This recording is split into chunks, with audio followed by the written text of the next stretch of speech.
Hola, buenos días. Mi nombre es Blanco Sandra y junto con mi compañero Guillermo Yaquinto vamos a exponer nuestro trabajo final de esta materia, ¿sí? Que da nombre justamente a la cátedra, que es comunicación organizacional. Para ello, primero vamos a describir qué es una comunicación y para qué sirve. Como ven en la filmina, tenemos los elementos de la comunicación, que es el emisor, el receptor y el mensaje. La comunicación es un componente de la vida social, de lo cotidiano, y se puede dividir en dos tipos. Como ven en la filmina, tenemos la comunicación verbal y no verbal. Cuando nos referimos a la comunicación verbal, nos estamos refiriendo a lo que se dice, o sea, las palabras que se pronuncian. En cambio, cuando nos referimos a la comunicación no verbal, nos estamos refiriendo a cómo se dice y en qué forma se dice, utilizando los gestos, las emociones, los sonidos y el espacio donde se habla. Según el doctor Lai Ribeiro, dice que lo verbal representa el 7% del acto comunicativo y que el 55% está dado por el lenguaje corporal, o sea, el lenguaje no verbal. Y que el 38% restante depende del tipo de voz que se utiliza. En un acto comunicativo no solamente es importante lo verbal, sino también lo no verbal. ¿Por qué decimos esto? Porque hay que tomar conciencia de lo que se está comunicando y cómo se está comunicando, porque la realidad se compone de hechos e interpretaciones. Las interpretaciones se refieren a cómo lo veo yo y cómo lo ve el resto que me está escuchando. Por lo tanto, si hay una comunicación armónica, va a haber interpretación. Pero cuando no hay armonía en la comunicación, se produce una comunicación estresante. Y es ahí donde se crean los conflictos. No es lo mismo decir falta de comunicación que decir hay un problema de comunicación. Cuando existen estos tipos de conflictos es ahí donde se producen las famosas crisis en la organización. Bueno, ahora bien, entrando ya en el tema de las organizaciones y viendo las filminas, podemos decir que en las organizaciones hay tipos y niveles de comunicación. Cuando hablamos de tipos de comunicación, podemos dividir en formal e informal. A su vez, la comunicación formal se divide en operativa e informativa. ¿Cuáles son las operativas? Son las que se dan cuando nos referimos a las reglas escritas, los organigramas y manuales de crisis. Y las comunicaciones informativas son las que están descritas en la misión, en la función y los valores de la organización. Cuando hablamos de los niveles de comunicación, estos pueden ser internos o externos. La comunicación interna es la que se da entre los integrantes de la organización y la externa son los mensajes de la organización dirigida a los ciudadanos. Ahora vamos a pasar al siguiente tema, que son la campaña de comunicación. Podemos decir que la campaña de comunicación es una herramienta muy importante para pensar en la comunicación en las organizaciones. Esta campaña de comunicación tiene dos dimensiones, la dimensión de análisis y la dimensión operativa. ¿Por qué es importante referirnos a la dimensión de análisis? Porque es allí donde nosotros evaluamos la forma en que llega y cómo llega lo que estamos comunicando, ¿sí? Tradicionalmente, estas campañas de comunicación se llamaban antes publicidad institucional y son campañas públicas diseñadas para buscar la adhesión a un concepto o modificar un comportamiento. Generalmente, cuando se diseña una campaña de comunicación, se elige un tema y lo que se hace con esta campaña de comunicación es coordinar entre los distintos elementos o componentes de alguna manera para llegar al objetivo planteado. Siempre en una campaña de comunicación se diseña como parte de una estrategia, ¿sí? Es parte de un rompecabezas. Ahora bien, pasaremos a la siguiente filmina. Nos referimos al tema de la señalística en las organizaciones públicas. Para hablar de la señalística de las organizaciones públicas, nos vamos a referir a lo que dice el autor Joan Costa en su libro La señalística corporativa, en donde nos cuenta que hace muchos años atrás el diseño y la comunicación eran dos mundos diferentes. Sin embargo, en la actualidad, estas dos disciplinas trabajan en conjunto, porque se dice que el diseño es comunicación y que la comunicación utiliza todas las herramientas y variables del diseño y la tecnología, desde la señalística hasta los medios audiovisuales, como por ejemplo la Internet. Ahora ustedes se preguntarán, ¿qué diferencia hay entre señalística y señalización? Bueno, como vemos en la filmina, hay un cuadro en donde vemos las diferencias, pero podemos definir la señalización como el conjunto de planeación de la acción de señalar, contar con todos los elementos para poder hacerlo. Y la señalítica es una disciplina que tiene un proceso creativo adaptado expresamente a cada espacio y lugar determinado, generalmente en espacios interiores, para resolver problemas y necesidades propios y servir al público concreto que depende de esos servicios que allí se prestan. Como verán en la filmina, tenemos diferentes puntos, digamos, de diferencia entre señalización y señalítica, como para nombrar algo. Por ejemplo, en la señalización son de fabricación normalizada y homologadas. En cambio, en la señalítica, su fabricación es exclusiva según el diseñador. La señalización tiene su lado estético y ecológico crítico. En cambio, en la señalítica no uniformaliza, al contrario, lo singulariza. Es decir, en la señalítica el diseñador es donde despliega toda su arte y su creatividad. Bueno, ahora lo dejo en manos de mi compañero Guillermo Giaquinto, que va a continuar con esta exposición. Muchas gracias. Buenos días, profesor. Mi nombre es Guillermo Giaquinto y junto a mi compañera Sandra Blanco seguimos desarrollando la exposición del trabajo final de la cátedra Comunicación Organizacional 1. Pasando a la siguiente filmina, Comunicación y Crisis, cabe mencionarse que la comunicación en el contexto de crisis es muy importante, ya que hace referencia a una situación de máximo riesgo y mínimo control. Nosotros, como agentes pertenecientes a la administración pública, debemos reconocer que el Estado es una institución propensa a la crisis, tanto por factores internos como externos, y es el Estado por su característica de entidad pública que debe dar respuesta a la sociedad ante situaciones de crisis. Como componentes importantes podemos mencionar características de crisis. Depende de qué tipología de crisis se presenta, no siempre tiene la colaboración institucional. Si es un escándalo, por ejemplo, lo que hace es repeler la colaboración institucional. La crisis, a diferencia del riesgo, tiene mucha más verticalidad. Se focaliza desde la vulnerabilidad. Esto significa que cuando aparece una crisis hay una vulnerabilidad afectada.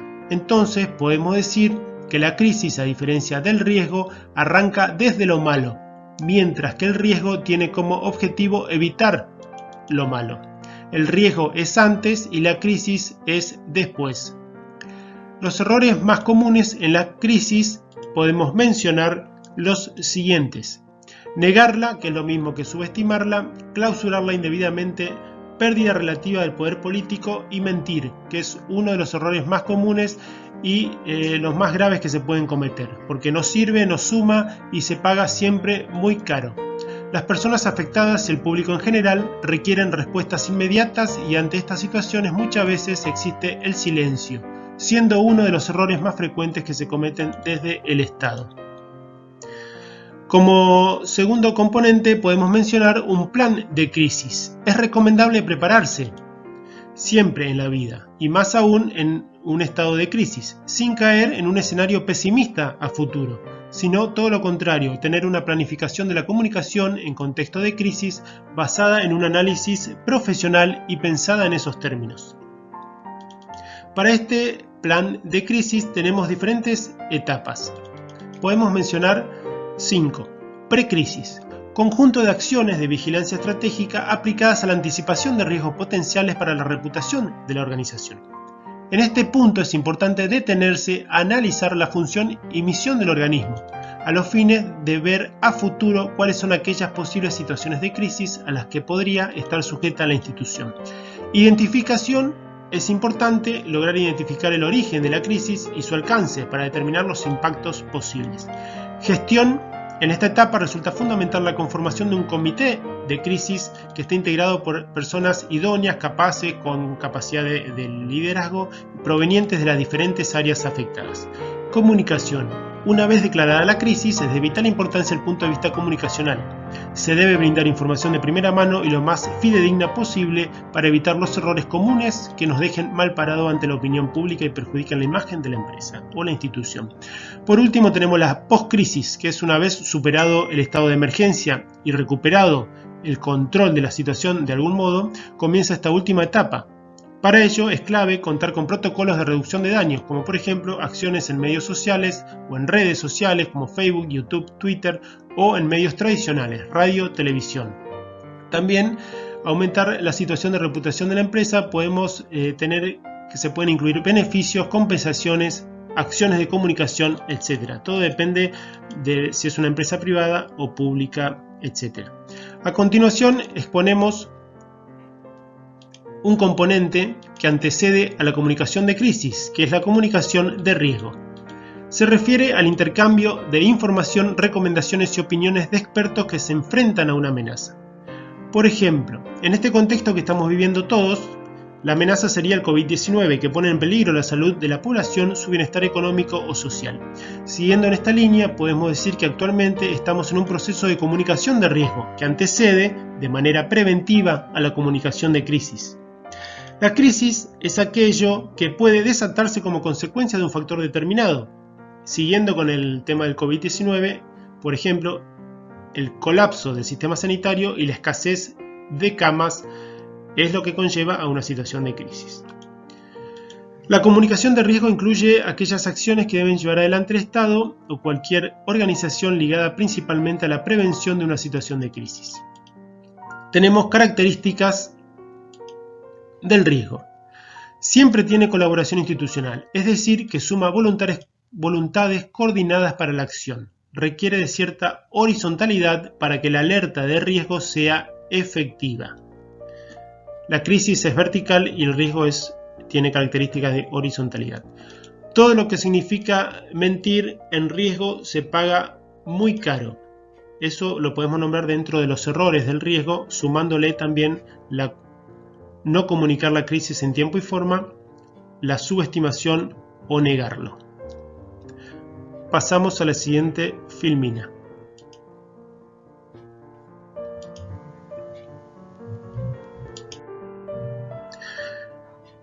Teniendo como definición que la crisis es cualquier evento que irrumpe el normal funcionamiento de la institución y que pone en peligro la imagen y el prestigio de la organización ante la opinión pública, podemos hacer a continuación la siguiente clasificación.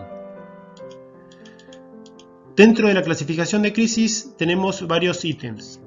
Uno de ellos es de incógnita conocida, son aquellos que aparecen como consecuencia de la actividad de la organización, aunque no pueda preverse cuándo ocurrirán y con qué magnitud. Sin embargo, cualquier empresa puede enfrentar eventualidades, tales como fraudes informáticos, dificultades financieras, la muerte de algún colaborador, etc. De incógnita desconocida son las que tienen que ver con la actividad, que no tienen que ver con la actividad de la empresa, es decir, no tienen nada que ver con su actividad, dentro de las que se ubican aquellas derivadas de problemas de fuerza mayor, tales como desastres naturales, atentados criminales, vandalismo, envenenamiento de alimentos, medicamentos, ataques terroristas, entre otras calamidades. Crisis de productos. Comprenden los riesgos derivados del uso de bienes comercializados por la empresa, ya sea por contaminación, mal estado, uso inadecuado, defectos de fabricación, de diseño y cualquier otra cuestión que tenga la responsabilidad del proveedor o del fabricante. Crisis de servicios. Dentro de este rubro se engloban todas aquellas crisis relacionadas a la prestación de servicios. Por ejemplo, servicios públicos que tengan que ver con el suministro, la energía eléctrica, el suministro de agua, etc. Crisis ambiental. Esta crisis involucra los daños que las actividades de las organizaciones pueden ocasionar al medio ambiente. De más está mencionar que las cuestiones ecológicas se han convertido en un tema de suma importancia para la sociedad, por lo que se trata de riesgos que requieren de un trato sumamente cuidadoso. Por último tenemos la crisis institucional.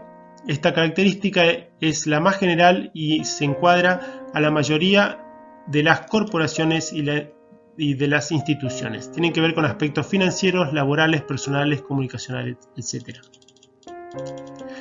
Luego tenemos las cuestiones claves para comunicar la crisis, según Mario Rionda. A continuación, nombraremos algunos condicionantes que existen para gestionar la crisis y el riesgo.